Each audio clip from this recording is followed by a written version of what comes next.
शिरीषच्या निधनाची बातमी समजताच त्याच्या कुटुंबावर दुःखाचा डोंगर कोसळला. शिरीषच्या पार्थिवावर आज सकाळी 11 वाजता दोडामार्ग तालुक्यातील सासोली पाटे पुनर्वसन परिसरात अंत्यसंस्कार करण्यात आले. कोरोना काळात पूजा आणि शिरीष यांनी मुंबईमधील आपलं वास्तव्य सोडून कोकणात स्थलांतर केलं होतं. शिरीष मुंबईत सेल्स मॅनेजर म्हणून कार्यरत होता.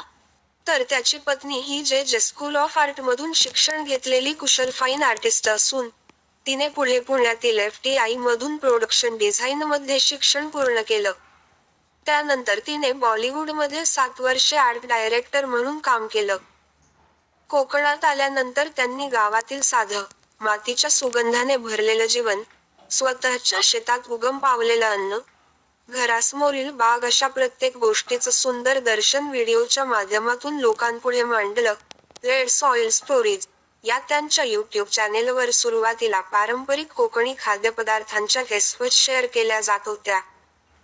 त्यानंतर स्थानिक सण, उत्सव, शेती, जंगलातील नैसर्गिक संसाधने, स्थानिक जीवनशैली आणि संस्कृती यांचा सखोल मागोवा त्यांनी लोकांपर्यंत पोहोचवायला सुरुवात केली.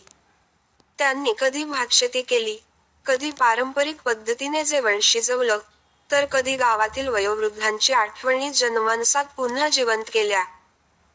थोड्याच काळात त्यांचं चॅनेल 40 पेक्षा अधिक देशांतील प्रेक्षकांच्या नजरेत आलं.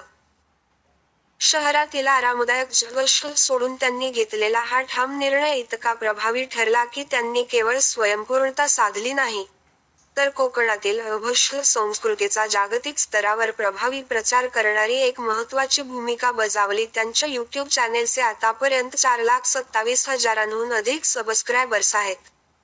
चला हवा येऊ द्या या लोकप्रिय मराठी कार्यक्रमातही त्यांना बोलावण्यात आलं होतं, ज्यामुळे त्यांना अधिक प्रसिद्धीही मिळाली होती. शिरीष यांच्या पार्थिव